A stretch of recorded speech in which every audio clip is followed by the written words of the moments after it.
आप देख रहे हैं आई इंडिया न्यूज 24/7, जो है देश की धड़कन। जिला फतेहपुर के आया शाह विधानसभा के पूर्व जिला अध्यक्ष दलजीत निषाद जी ने सपा पार्टी से जुड़ी हुई कुछ महत्वपूर्ण जानकारियां हमारे पत्रकारों के साथ साझा की और उन्होंने बताया कि सपा सरकार में किस तरह के विकास कार्य कराए गए हैं और आने वाले विधानसभा चुनाव में समाजवादी पार्टी की सरकार अगर आती है तो पूरे प्रदेश में बेहतर कार्य कराए जाएंगे और सपा पार्टी की ओर से भविष्य में जो रणनीति तैयार की गई है उसका भी ब्यौरा उन्होंने बताया। साथ ही समाजवादी पार्टी से जुड़े हुए प्रभावशाली व्यक्ति राजेंद्र निषाद जी ने वर्तमान सरकार पर नाराजगी जताते हुए कहा कि इस सरकार में कोई भी विकास कार्य नहीं हुए हैं, सिर्फ जनता को झूठे आश्वासन दिए गए हैं। जैसे ही चुनाव का समय नज़दीक आता जा रहा है वैसे सभी पार्टियां अपना अपना कार्य जोर शोर पर करने में लगी हुई हैं और जनप्रतिनिधियों से भी मिलने में लगी हुई हैं।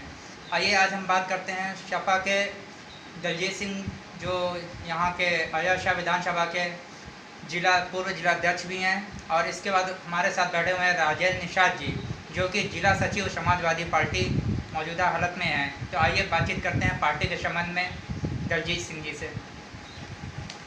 मैं सबसे पहले आपको और आपके चैनल को धन्यवाद देता हूं।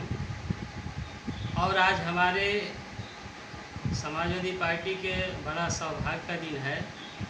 आज हमारे डॉक्टर राम मनोहर लोहिया जी की पुण्यतिथि है और पूरे प्रदेश में धूमधाम से अपने कार्यकर्ता उनकी पुण्यतिथि मना करके समाजवादी पार्टी की जो रीति नीति हैं और हमारे समाजवादी पार्टी के जो पूर्व मुख्यमंत्री माननीय अखिलेश यादव जी उत्तर प्रदेश में 5 वर्ष का अपना कार्यकाल पूरा किया है, उसमें ढेर सारी आम जनमानस के लिए योजना बना करके सीधा लाभ देने का काम किया था।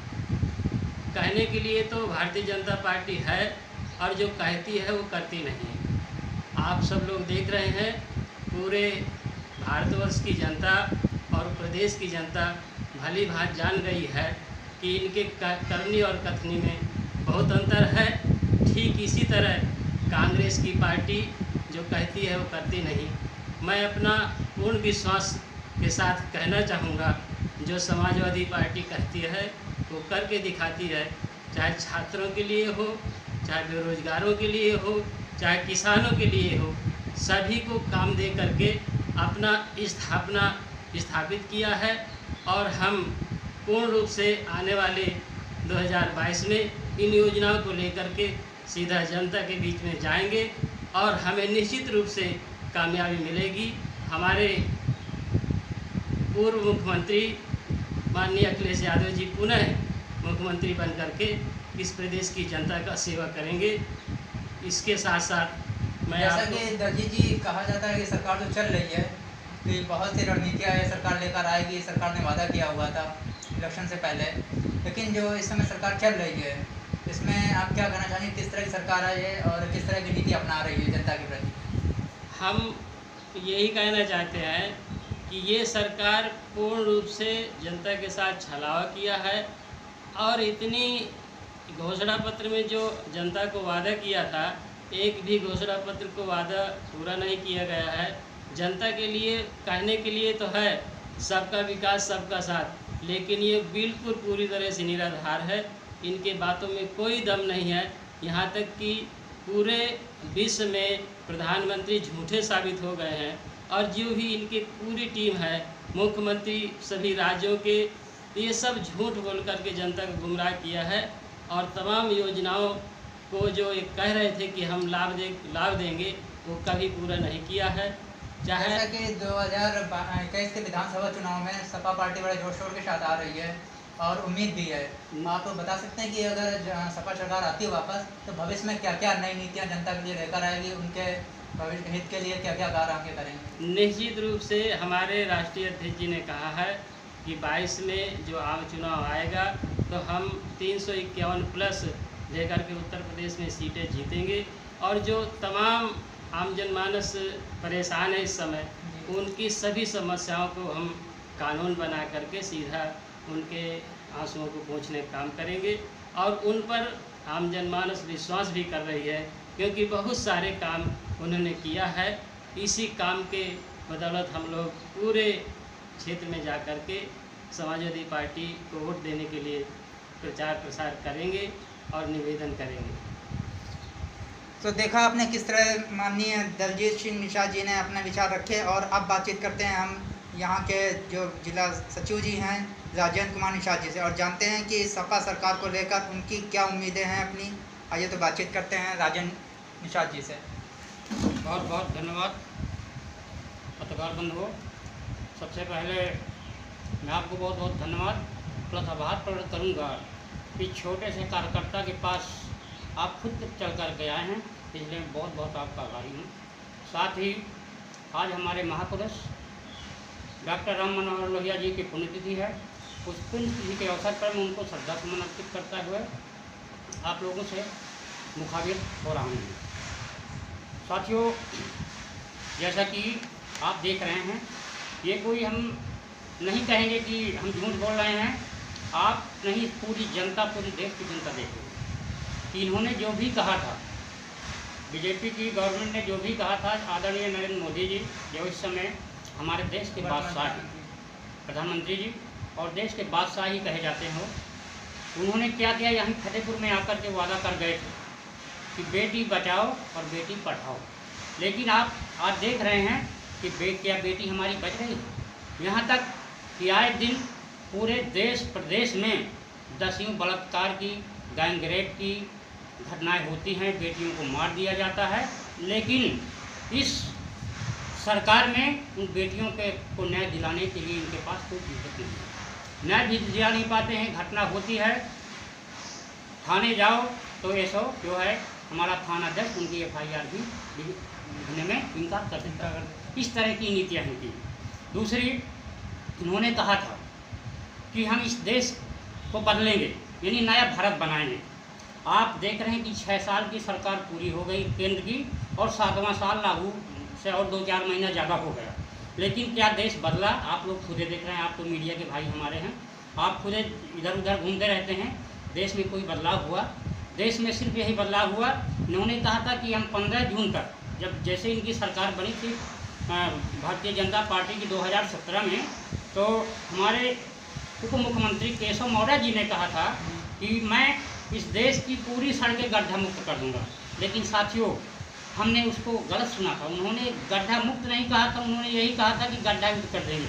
आप पूरे प्रदेश में नहीं, बल्कि शहरों में चले जाइए, महानगरों में, वहाँ की व्यवस्था क्या है सड़कों की, जहाँ देखो वहीं बड़े बड़े गड्ढा, लोग आए दिन जो टहल होते हैं, रोज आए दिन एक्सीडेंट होते हैं। इस तरह से साथियों इन्होंने देश की जनता को गुमराह किया। तरह तरह की इन्होंने बिजली के बारे में बात किया था कि 24 घंटे बिजली आएगी, लेकिन किसान की दुर्दशा इन्होंने ऐसी करके रख दिया कि ना तो बिजली जाती है, ना तो खाद समय से मिलती है, ना किसान को उसकी फसल का उचित मूल्य मिल पा रहा है। आज आप देख रहे हैं कि गेहूँ 1400-1500 रुपये कुंटल बिक रहा है, किसान की लागत नहीं आ रही, बताइए वो कैसे जिएगा। धान 1100, 1200, 1000 में जा रहा है, कैसे वो जिएगा बताइए पहले आप। इन्होंने ही कहा था कि हम किसान को उचित मूल्य देंगे, लागत का 1.5 गुना मूल्य देंगे। कहाँ गई इनकी सब बातें? तो मेरा कहना है कि इनकी जो भी बातें इन्होंने किया था, सारी की सारी झूठे साबित हो रही हैं, और ये पूरी तरह से केंद्र और प्रदेश की सरकार विफल। अच्छा, जैसे कि सपा सरकार काफ़ी जोर शोर से तैयारी कर रही है, और उम्मीद भी है इस बार जनता के नज़रों में भी उनकी छवि अच्छी रही है माननीय अखिलेश जी की। तो क्या क्या रणनीतियाँ लेकर आ रही है इस बार सपा सरकार? देखिए, आपने 2012 से 17 तक का कार्यकाल देखा जी। जो कभी हमारी जनता, हमारे आम जनमानस के लोग ये भी नहीं चाहते थे कि सुविधा हमको इस सरकार से मिलेगी। लेकिन आपको बता दें कि हमारे पूर्व मुख्यमंत्री माननीय अखिलेश यादव जी ने ऐसे ऐसे कार्य किए हैं कि जनता ने उनका भरपूर उपयोग किया और जनता खूब अच्छी रही। जैसे हम आपको बता दें कि हमारी जनता को ये नहीं उम्मीद थी, हमारे लोगों को, कि 100 नंबर और 108 नंबर, 102 नंबर आए। लेकिन क्या होता था, पहले आपको बता दें, हम भी चूँकि देहात से बिलोंग करते हैं, गांव में इतनी दुर्दशा थी कि अगर एक घर में मरीज हो जाता था तो बड़े बड़े लोगों के पास वाहन हुआ करते थे, 2000, 4000, 5000 लेकर के उसको अस्पताल में ही पहुँचते जाते थे। अखिलेश यादव जी ने देखा कि हमारे लोग परेशान हैं, उन्होंने 102 और 108 की व्यवस्था किया। यहाँ तक कि हमारी माँ बहनों को जो है लेके जाती है और अस्पताल से घर छोड़ने का भी काम किया। जैसा कि अन्य जानवरों को लेकर कहा जाता है सरकार में कि काफ़ी अन्य जानवर हैं और सरकार का कहना है कि हमने व्यवस्था कराई है अन्य जानवरों के लिए, इस संबंध में आप क्या कहना चाहते हैं? देखिए, उनकी बातें कुल हवा हवाई हैं, कहीं कोई व्यवस्था नहीं है। किसान हमारा रातों दिन परेशान है, रातों दिन जानवर को हाँकने में परेशान है, किसान की फसल नहीं बच पा रही है। वो कहते हैं कि गौशाला बनवाए हैं, हमारे क्षेत्र में देवलान में एक गौशाला बना है, आप वहाँ खुद पड़ताल करिए जाके, हम नहीं कह रहे हैं कि हम सही बोल रहे हैं। आप वहाँ की व्यवस्था खुद देखिए, ना तो उन गाय के लिए चारा की व्यवस्था है, ना पानी की व्यवस्था है, ना छाया की व्यवस्था है। 50 गाय जो है मर जाती है, धूप की वजह से मर जाती है, कोई वह व्यवस्था ही नहीं है। क्या कहते हैं, फालतू में जो है हवा हवाई की बातें, इस तरह के इनके जो है कारनामे हैं।